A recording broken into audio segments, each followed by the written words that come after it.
सभी को नमस्कार। मैं सुधा गोस्वामी एक बार पुनः अभिनंदन करती हूँ अपने इस यूट्यूब चैनल में। हम शिक्षकों के समक्ष एक चुनौती के रूप में होता है रेमेडियल टीचिंग।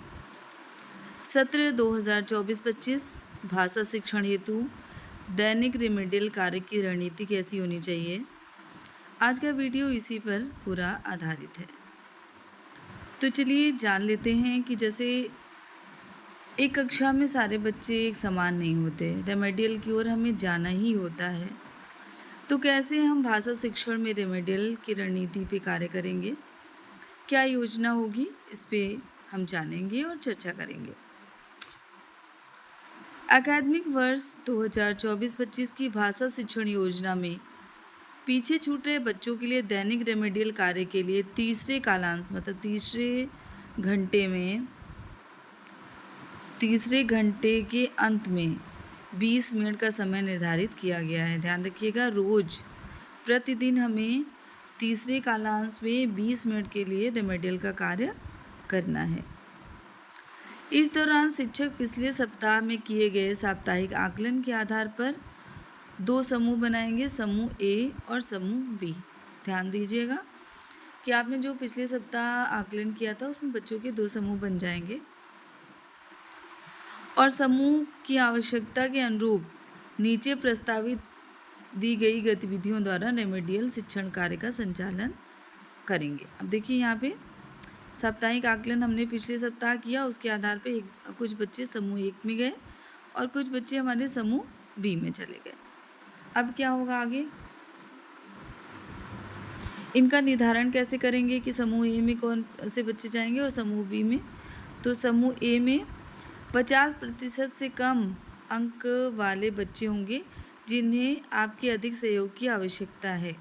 ध्यान रखिएगा कि समूह ए में वो बच्चे होंगे जिनको आपके ज़्यादा हेल्प की नीड होगी और समूह में बी में 50% या उससे अधिक अंक प्राप्त करने वाले बच्चे होंगे जो स्वतंत्र रूप से या आपके मार्गदर्शन में सीख कर बेहतर कर सकते हैं। अब यहाँ कन्फ्यूजन की स्थिति होगी, समूह में अच्छे बच्चे रखना है, समूह बी में थोड़े कमज़ोर बच्चों को नहीं। समूह ए में आपको थोड़े से जिनको आवश्यकता है ज़्यादा हेल्प की उनको, और समूह में बी में वो बच्चे जो खुद से बेहतर कर रहे हैं और आपका मार्गदर्शन होगा तो वो और अच्छा करेंगे। उसके पश्चात है समूह ए के साथ रेमेडियल कार्य की योजना। अब ये योजना कैसे होगी, देखिए समूह ए अधिक सहायता या आवश्यकता वाले बच्चों का समूह है जो सामान्यतः वर्ण या शब्द स्तर पर होंगे। इस समूह के बच्चों के लिए विभिन्न प्रकार की शिक्षण योजनाएं बनाकर शिक्षण कार्य करने की आवश्यकता है क्योंकि बच्चे बहुत पीछे हैं।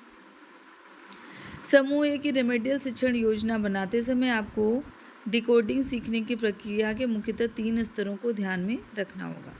तो अभी बच्चा वर्ण पहचान पे है, शब्द स्तर पे है, तो पहले वर्ण पहचान, अक्षर वर्ण मात्रा पहचान, अक्षरों को जोड़कर शब्द बनाना।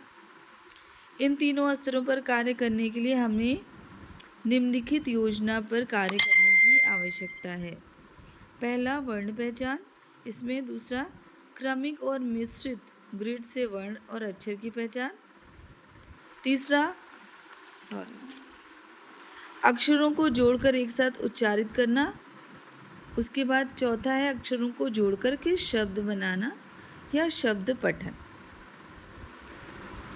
इसके बाद समूह ए के साथ रेमेडियल शिक्षण की गतिविधि के विस्तृत चरणों को देखने के लिए शिक्षक संदर्शिका भाग 3 में दैनिक रेमेडियल कार्य की रणनीति के लिए शिक्षक संदर्शिका उदाहरण, शिक्षक संदर्शिका कक्षा 2 पृष्ठ यहाँ पे दिया हो, कहाँ से आप उसको देख सकते हैं, संदर्भ लें। इस समूह के साथ रेमेडियल शिक्षण के लिए ग्रिड कार्ड, वर्ड अक्षर मात्रा एवं कार्ड और अन्य शिक्षक सहायक सामग्री की आवश्यकता अनुसार उपयोग कर सकेंगे। तो बी वाले में थोड़े अच्छे बच्चे होंगे और ए वाले में थोड़े से जिनको सहायता की अधिक आवश्यकता है और इनकी पहचान हम लोग साप्ताहिक आकलन के आधार पर करेंगे। अब आते हैं समूह बी, जो थोड़े से बेहतर बच्चे हैं, जो 50% या उससे अधिक जिन्होंने अंक प्राप्त किया है साप्ताहिक आकलन। इसको भी देखिए किस तरह से करना है। साप्ताहिक आकलन के आधार पर समूह बी के बच्चे जिन्होंने पिछले सप्ताह की लक्षित दक्षताओं को प्राप्त कर लिया है, उन्हें भी सीखने की प्रक्रिया से जुड़े रहने के लिए कुछ शिक्षण गतिविधियों पर कार्य किए जाने की आवश्यकता है। और इनके साथ ये सारे होंगे। देखिए शब्द लेखन, क्योंकि ये वर्ण और अक्षर से ऊपर है। शब्द लेखन, अनुच्छेद लिखने का प्रयास, शब्द अंताक्षरी, प्रश्न बनाना, शब्द से वाक्य बनाना, किसी चित्र को देखकर उस पर शब्द, वाक्य और घटना विवरण को लिखना। समूह बी के बच्चों को स्वतंत्र रूप से कार्य करने के अधिक अवसर दें, क्योंकि वो स्वतंत्र रूप से सीखने के लिए तैयार हैं। तो ये था हमारा भाषा का रेमेडियल, किस तरह से हमें करना है और कैसे बच्चों को उपचारात्मक शिक्षण की ओर लेके जाना है। तो ये था पूरा।